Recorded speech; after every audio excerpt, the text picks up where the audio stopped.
va aller voir un Wally. Alors, c'est à mi-chemin entre le bateau furtif et l'envahisseur de l'espace. Le Wally, c'est un bateau italien. Alors, vous savez que les Italiens aiment bien le design, ils aiment bien la frime aussi. Donc, le Wally, ça déménage. Regardez.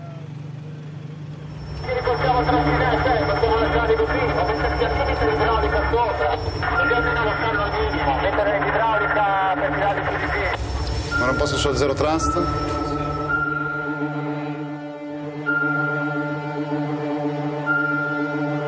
L'étrange rencontre s'est passée en Italie. Était-ce une vedette transportant un commando d'élite ou bien le dernier gadget inventé par Q pour 007 ? À moins que ce navire, qui change de couleur comme un caméléon, ne soit qu'un mirage.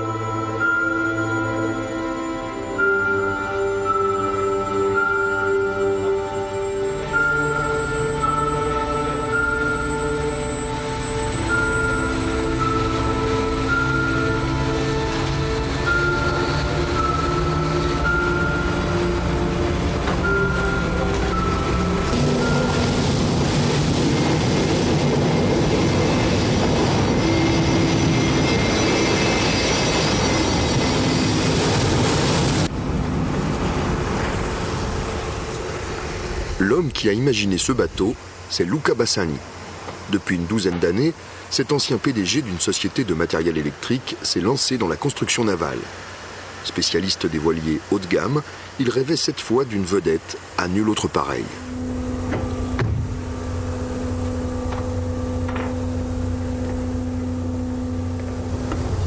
Pour manœuvrer ce bateau de 35 mètres de long, il faut 5 hommes d'équipage. Une bonne partie de leur travail consiste à ranger le matériel, car ici, rien ne doit gâcher la ligne de vue.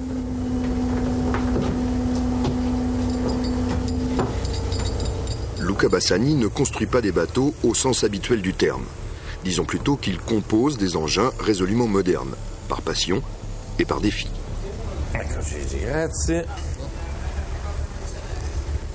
L'idée originale de ce bateau, c'était de faire un bateau le plus rapide possible, mais très confortable. C'est vraiment un système complet. Et du moment que vous pensez aux performances, vous pensez aussi à la ligne du bateau, vous pensez au confort, ça vient tous ensemble. On veut faire un bateau rapide, alors ça doit être un bateau léger. Alors la légèreté, automatiquement, amène la pureté des lignes, la pureté des choix. Dans tous les détails, le bateau doit être très simple, le plus simple possible, parce que comme ça, on gagne du poids. Vous voyez, c'est tout connecté ensemble. La pureté des lignes, cela veut dire que rien ne doit dépasser. Les antennes, les radars, les feux de navigation, l'ancre, tout est discrètement intégré pour demeurer invisible. Et dans les entrailles de ce bateau taillé pour la vitesse, il y a du monde à l'écurie. Alfonso, le chef mécanicien, passe 3 heures par jour dans la salle des machines uniquement pour inspecter les 3 turbines.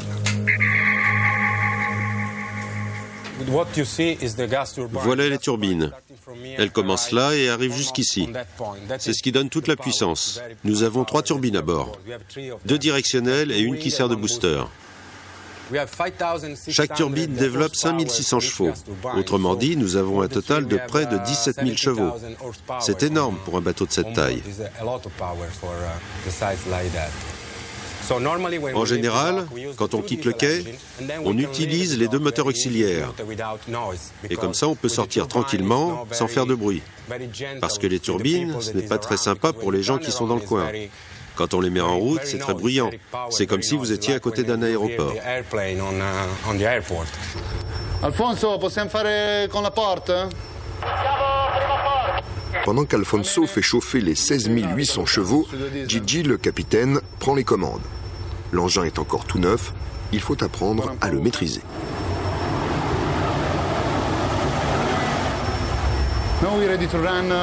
Maintenant, nous sommes prêts à passer sur les turbines.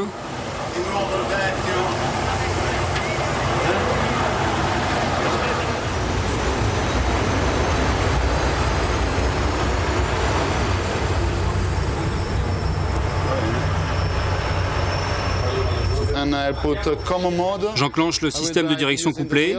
Ainsi, je pilote avec le volant et je garde juste une main sur la manette au cas où il faudrait changer de régime.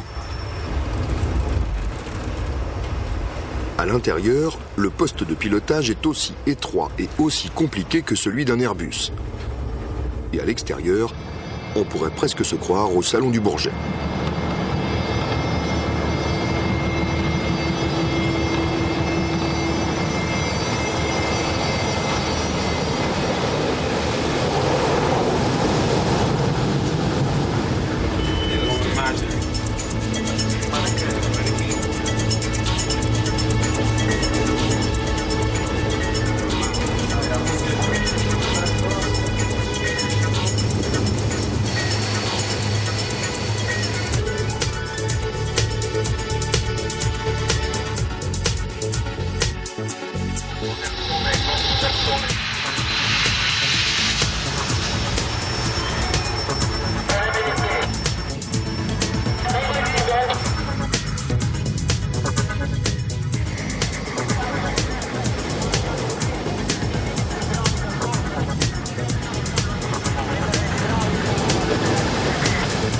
Mine de rien, nous sommes à 56 nœuds, c'est-à-dire 103 km/h.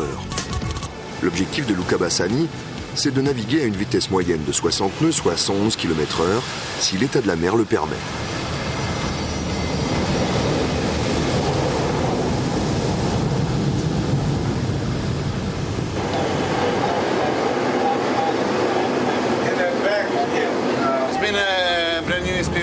C'est une superbe expérience pour nous tous.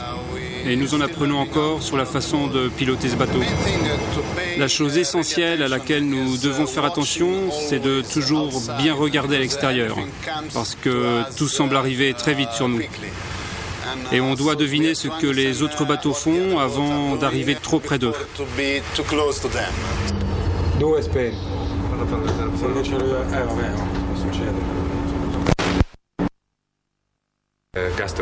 C'est le même genre de turbine que celle utilisée sur les avions. Alors il n'y a pas de grosse différence dans le contrôle des paramètres. Sauf que là, c'est sur un bateau. Tout cela est idéal pour quitter Saint-Tropez après le petit déjeuner et arriver en Corse à l'heure de l'apéritif, à condition de ne pas regarder la jauge.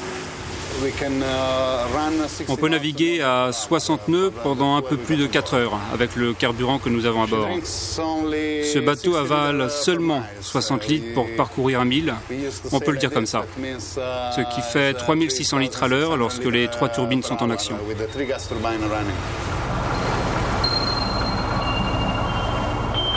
Juste pour se faire une idée, 3600 litres, cela équivaut à la consommation de carburant pour une berline familiale qui parcourt 50 000 km. Habillé des derniers matériaux composites, truffé de commandes hydrauliques, ce bateau est un mélange de technologies innovantes et de détails raffinés, comme ces vitres qui se lèvent pour s'abriter du vent au mouillage. L'idée plus importante, c'était de faire un bateau transparent. Dans tous les autres bateaux, il y a des superstructures très importantes, mais qui vraiment cachent la vue. Ici, vous pouvez toujours regarder dehors, toujours avoir en 360 degrés des panoramas, et c'était un peu ça, vraiment l'idée originale du style et de l'architecture de ce bateau. Tout l'aménagement ici est comme à l'extérieur du bateau, c'est vraiment le même style, le même type de lignes, très droit. Et je crois que notre contraste qu'il y a sur ce bateau, c'est la tranquillité. Dehors, quand vous regardez le bateau, c'est très agressif, ça vous donne vraiment l'impression d'être une bête, un animal. Et quand vous rentrez, quand vous êtes à bord, ça vous donne l'impression de tranquillité. Peut-être c'est un peu ce style, je dirais, un peu japonais, je ne sais pas. Moi, j'aime beaucoup cette idée de contraste. Vraiment mettre ensemble les extrêmes.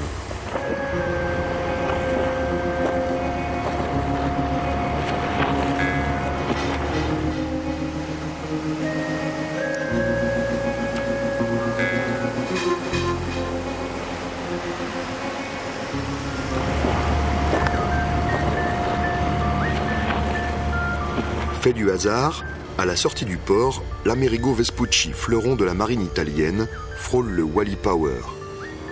Et le nouveau-né adresse un clin d'œil à l'ancêtre septuagénaire.